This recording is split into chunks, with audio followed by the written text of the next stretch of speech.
Fair value gaps आपके trading strategy में शामिल करने के लिए एक बेहतरीन टूल हैं, लेकिन अगर आप इन्हें इस्तेमाल करना चाहते हैं तो आपको यह समझना होगा कि असल में एक वैध फेयर वैल्यू गैप क्या होता है जो उपयोग के लायक हो। इसलिए हमने एफईजी ट्रेडिंग को मास्टर करने के लिए 7 आसान टिप्स में सब कुछ तोड़कर समझाया है। लेकिन सबसे पहले हमें यह जानना होगा कि ये कैसे काम करते हैं। यहाँ हमारे पास 3 बुलिश कैंडल्स की एक श्रृंखला है और इनके फॉर्मेशन में एक बुलिश फेयर वैल्यू गैप छिपा हुआ है। यह गैप तब बनता है जब पहली कैंडल की टॉप विक और तीसरी कैंडल की नीचे वाली विक, जिसे बुलिश इम्बैलेंस भी कहते हैं, को समझने के लिए आसान भाषा में कहें तो इम्बैलेंस क्यों जरूरी होते हैं। चार्ट को बैलेंस्ड प्राइस एक्शन पसंद आता है और इसके लिए जरूरी है कि दोनों यानी खरीदार और विक्रेता दोनों का योगदान हो। जब कोई मूव केवल खरीदारों के कारण होता है तो वो बुलिश इम्बैलेंस बनाता है। ठीक उसी तरह जब केवल विक्रेता ही शामिल होते हैं तो वो बेयरिश इम्बैलेंस बनता है। तो इस लॉजिक के अनुसार ये एरिया बुलिश इम्बैलेंस है, क्योंकि यहाँ पर खरीदारों के लिए तेज और जोरदार मूव का मतलब है कि भविष्य में हम उम्मीद कर सकते हैं कि ये क्षेत्र एक चुंबक की तरह काम करेगा जो कीमत को अपनी ओर खींचेगा और फिर ऊपर की ओर बढ़ेगा। ऐसा करते हुए ये क्षेत्र अब संतुलित हो चुका है। इसके अलावा हमारे पास एक नकारात्मक बेयरिश वेरिएशन भी है जो उन्हीं सिद्धांतों पर आधारित है, बस फर्क इतना है कि असंतुलन नीचे की ओर होता है। इसका मतलब है कि कीमत को नीचे से इस क्षेत्र में आकर इसे संतुलित करना होगा, उसके बाद ही कीमत अपनी अगली गिरावट शुरू करेगी, बशर्ते पहले और तीसरे के बीच कोई गैप न हो। दाएं तरफ जो कैंडल्स इस फॉर्मेशन में हैं, इसका मतलब है कि प्राइस एक्शन पहले से ही बैलेंस्ड है, यानी ट्रेड करने के लिए कोई फेयर वैल्यू गैप नहीं है। तो अब जब हमने समझ लिया कि फेयर वैल्यू गैप्स क्या होते हैं, तो चलो हमारी पहली टिप से शुरू करते हैं, जो ये है कि आपको सिर्फ वही फेयर वैल्यू गैप्स यूज करने चाहिए जो मौजूदा ऑर्डर फ्लो के साथ मेल खाते हों। प्राइस सिर्फ 2 दिशाओं में जा सकता है, लेकिन ये शायद ही कभी सीधी लाइन में चलता है। इसके बजाय ये कई छोटे छोटे मूव्स करता है जो मिलकर बड़े स्विंग्स बनाते हैं। अपर ट्रेंड की बात करें तो हम जानते हैं कि इसको वैध बनाए रखने के लिए हमें इसे नए उच्च स्तर बनाते देखना होगा, लेकिन एक उच्च स्तर बनने के बाद हमें पता होता है कि एक रिट्रेसमेंट आने वाला है। जब कीमत कम होती है तो उसे कुछ सपोर्ट मिलना चाहिए ताकि वह अगला उछाल बना सके। और यही हम पिछले मूव में देखते हैं कि कोई बुलिश फेयर वैल्यू गैप है जो उस उछाल को जारी रखने के लिए जरूरी लिक्विडिटी प्रदान कर सके। इस चार्ट में इसका एक अच्छा उदाहरण देख सकते हैं। हर बार जब हम एक हायर हाई बनते देखते हैं उसके बाद हमें रिट्रेसमेंट भी दिखता है। बुलिश फेयर वैल्यू गैप वो जगह है जहां प्राइस को ऊपर बढ़ने के लिए जरूरी सपोर्ट मिलता है। नीचे गिरने वाले ट्रेंड के लिए हम जानते हैं कि प्राइस को नई लोअर लो बनाते रहने के लिए किसी तरह की रेसिस्टेंस चाहिए होती है ताकि अगला डाउन मूव शुरू हो सके, और इसीलिए हम बेरिश फेयर वैल्यू गैप का इस्तेमाल करते हैं। इस डाउन ट्रेंड स्ट्रक्चर में इसका एक उदाहरण देख सकते हैं, जहां हर बार नई लोअर लो बनते ही प्राइस वापस ऊपर रिट्रेस करता है और बेरिश फेयर वैल्यू गैप में जाकर रेसिस्टेंस पाता है, उसके बाद फिर नीचे गिरने की मूव जारी रहती है। तो इसे संक्षेप में कहें तो ऊपर ट्रेंड के दौरान हम सिर्फ बुलिश फेयर वैल्यू गैप्स का इस्तेमाल करते हैं जो बनते हैं, और डाउन ट्रेंड में हम केवल बेरिश फेयर वैल्यू गैप्स का उपयोग करते हैं। इससे ये पक्का होता है कि हम चार्ट के ऑर्डर फ्लो को सही तरीके से फॉलो कर रहे हैं। अब अगले टिप के बारे में बात करें तो आपको कभी भी उस एफवीजी का उपयोग नहीं करना चाहिए जिसे पहले ही छुआ जा चुका हो। जैसे कि यहाँ हमारे पास एक फेयर वैल्यू गैप है, लेकिन अगर ध्यान से देखें तो यह स्पष्ट होगा कि प्राइस पहले ही उसमें थोड़ा सा डूब चुका है। भले ही उसने बेयरली एफवीजी में एंट्री की हो, हम फिर भी उसे मिटिगेटेड मानते हैं, यानी वह काफी कमजोर हो चुका है। हम सबसे बेहतरीन क्वालिटी के फेयर वैल्यू गैप्स की तलाश कर रहे हैं, इसलिए शायद अब हमें इसे इस्तेमाल करना बंद कर देना चाहिए। लेकिन इसका ये मतलब नहीं है कि ये एफ निश्चित रूप से फेल होगा अगर प्राइस दूसरी बार इसमें वापस आए। ये बस एक चेतावनी है कि जिन फेयर वैल्यू गैप्स को पहले ही छुआ जा चुका है उन्हें उन गैप्स से कमजोर समझा जाना चाहिए जिन्हें अभी तक नहीं छुआ गया है। हमारी अगली सलाह यह है कि आपको ऐसे फेयर वैल्यू गैप्स को टारगेट करना चाहिए जो डिस्काउंटेड एरिया में बने हैं।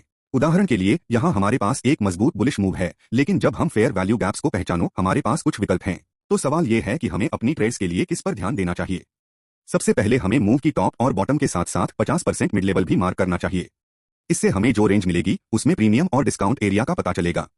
आसान शब्दों में कहें तो अगर हम लॉन्ग ट्रेड सेटअप की तलाश कर रहे हैं तो डिस्काउंट एरिया में मिलने वाले सेटअप्स हमेशा सबसे मजबूत होते हैं। अब जब हम चार्ट पर वापस देखें तो ये हाईलाइट किए गए फेयर वैल्यू गैप्स ही वो हैं जिन पर हमें ध्यान केंद्रित करना चाहिए। हम अपने लॉन्ग ट्रेड्स के लिए टारगेट सेट कर रहे हैं और हम इसी तरीके से डाउन ट्रेंड में बेरिश एफईजीज के लिए भी कर सकते हैं।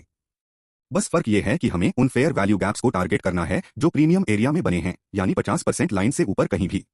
अब हम कुछ और एडवांस चीजों की तरफ बढ़ रहे हैं। शुरुआत करते हैं हमारे अगले टिप से, जो ये है कि आप अलग अलग टाइम फ्रेम्स के एफबीजीज को कॉम्बाइन करके एक ज्यादा सटीक एंट्री कर सकते हैं। ज्यादातर ट्रेडर्स जो एफबीजीज यूज करते हैं वो ट्रेड्स लेते हैं या तो टॉप से या बॉटम से या फिर मिडिल से। गैप के बारे में और यद्यपि ये ट्रेड करने का गलत तरीका नहीं है, लेकिन एक बेहतर तरीका है जिससे हम ज्यादा सही एंट्री पा सकते हैं। मान लीजिए इस उदाहरण में हमने 4 घंटे के टाइम फ्रेम पर ये एफईजी पाया है जो हमें एक काफी बड़ा रेंज दिखा रहा है जहां से प्राइस रिवर्स हो सकता है। तो इतनी चौड़ी गलती की गुंजाइश वाले ट्रेड लेने की बजाय हम टाइम फ्रेम को नीचे लेकर आ सकते हैं ताकि एक ज्यादा सीमित एरिया मिल सके। यहाँ हम अब 15 मिनट के चार्ट पर प्राइस एक्शन देख रहे हैं जिसने बड़े 4 घंटे वाले एफईजी को बनाया था, और जब अगर हम ध्यान से देखें तो हम देख सकते हैं कि इस ऊपर की चाल के दौरान 15 मिनट का एक फेयर वैल्यू गैप बना था। यह हमारा नया लंबी स्थिति के लिए लक्ष्य होना चाहिए, क्योंकि इसमें 15 मिनट के फेयर वैल्यू गैप और 4 घंटे के फेयर वैल्यू गैप का संगम है जो एक बहुत मजबूत समर्थन क्षेत्र बनाता है। अगली सलाह यह है कि आपको एफईजी की तीसरी कैंडल पर ध्यान देना चाहिए, क्योंकि यह सबसे महत्वपूर्ण होती है। यहाँ हमारे पास दो तेजी के इंपल्सिव कैंडल हैं और केवल इन दो कैंडलों को देखकर हम पहले से ही एफ का अधिकतम संभावित आकार जान सकते हैं, इससे पहले कि तीसरी कैंडल बने। यह अभी खुला है, लेकिन हम सच में गैप के साइज में इंटरेस्ट नहीं रखते हैं। हम जो असल में देखना चाहते हैं वो है तीसरे कैंडल का बनने का तरीका। उदाहरण के लिए अगर हम इस तरह का एक बेयरिश कैंडल बनते हुए देखें तो यह वो गैप बनाता है जिसे हम रिजेक्शन फेयर वैल्यू गैप कहते हैं, जिससे ट्रेड लेना हमें अवॉइड करना चाहिए। इसका कारण यह है कि तीसरे कैंडल ने, जिसने यह गैप बनाया, सेलर्स के लिए बहुत ज्यादा ताकत दिखाई, जिसका मतलब है कि जबकि यह गैप शुरू में बुलिश लग सकता है, अस्वीकृति की स्थिति में यह संभव है कि यह जल्दी असफल हो जाए। लेकिन दूसरी ओर यदि तीसरी कैंडल जिसने एफईजी बनाया था एक अतिरिक्त तेजी से बढ़ने वाली प्रेरक कैंडल थी, तो इसे हम ब्रेकवे गैप कहते हैं, और ये वही एफईजीज हैं जिनके साथ हम ट्रेड करना चाहते हैं। इसका कारण यह है कि इसने खरीदारों की प्रभावशाली ताकत दिखाई है। ब्रेकअवे गैप्स को सामान्यतः बनने में अधिक समय लगता है, लेकिन ये अगले तेजी के चरण के लिए मजबूत समर्थन प्रदान करने की कहीं अधिक संभावना रखते हैं। छठे सुझाव के लिए आपको एफईजीज के साथ ट्रेड करना सीखना होगा, जो तरलता क्षेत्र के चारों ओर बनते हैं, क्योंकि ये सबसे मजबूत उचित मूल्य अंतर प्रदान कर सकते हैं। मूल्य केवल एक ही कार्य करता है, और वह है बाहरी सीमा तरलता को लक्षित करना, जो या तो पिछला स्विंग उच्च या स्विंग निम्न होता है, और वहां पहुंचने के लिए यह आंतरिक सीमा तरलता का ईंधन के रूप में उपयोग करता है, या दूसरे शब्दों में एक एफ। लेकिन यह इस पर निर्भर करता है कि तरलता कैसे ली जाती है। मूल्य दो में से एक कार्य कर सकता है। इस पहले चार्ट में हमारे पास एक स्पष्ट स्विंग उच्च है जो हमारी वर्तमान तरलता का ड्रॉ है, और फिर हम एक बहुत ही सक्रिय तेजी का मूव देखते हैं जो यह स्तर सीधे पार कर जाता है, जिसे हम लिक्विडिटी रन कहते हैं, जब कीमत पहले के स्विंग हाई का पूरी तरह से अपमान करती है, जो पुष्टि करता है कि हम बुलिश ट्रेंड जारी रख रहे हैं। जहां तक फेयर वैल्यू गैप्स की बात है, हम उस मूव के भीतर एक बुलिश एफईजी देखना चाहते हैं जिसने लिक्विडिटी स्तर को तोड़ा हो, क्योंकि इससे सबसे मजबूत ईएसटी प्रकार का एफईजी बनता है जिसे हम पा सकते हैं, क्योंकि इसमें लिक्विडिटी रन के साथ संगम होता है जो इसे समर्थन का एक बहुत उच्च संभावना वाला क्षेत्र बनाता है। फिर हमारे पास एक और स्थिति होती है जहां फिर से हमारे पास एक हमारी तरलता पर निर्भरता जितनी ज्यादा होती है उतना ही मूल्य भी ऊपर जाता है, लेकिन इस बार कीमत उस स्तर को पार नहीं कर पाई और कैंडल उस लाइन के ऊपर बंद नहीं हुई। इसे हम तरलता सफाई लिक्विडिटी स्वीप कहते हैं, जिसका मतलब है कि खरीदार उतने मजबूत नहीं हैं कि ऊपर की ओर बढ़त जारी रख सकें।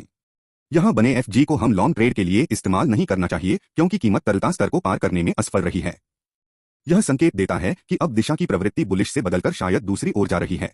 बेरिश का मतलब है कि हमें अब बेरिश एफजीएस के भीतर ट्रेड लेने पर ध्यान देना चाहिए ताकि नीचे की चाल जारी रह सके, जो पहले कदम में बनाए गए नियम का पालन करता है कि हमें हमेशा चार्ट के ऑर्डर फ्लो का अनुसरण करना चाहिए, और हमारे अगले कदम के लिए आपको कंसोलिडेशन के दौरान एफजीएस में ट्रेड करने से बचना चाहिए।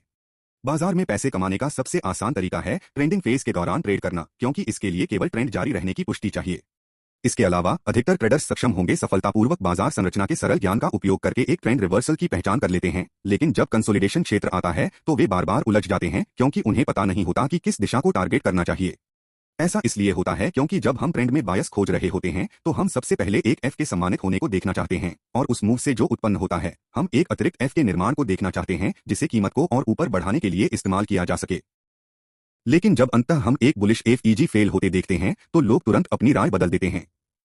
मंदी की ओर झुकाव है, लेकिन अगर अगला एफईजी भी मंदी में फेल हो जाता है तो यही वो समय है जब आपकी प्रवृत्ति आपको यह बताती है कि हमारे समेकन क्षेत्र में प्रवेश करने की अच्छी संभावना है।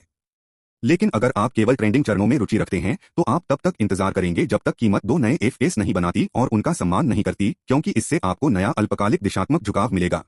अगर आपको यह वीडियो उपयोगी लगा हो तो कृपया लाइक करें और फिर कमेंट करें कि आप अगली बार किस ट्रेडिंग अवधारणा को देखना चाहेंगे।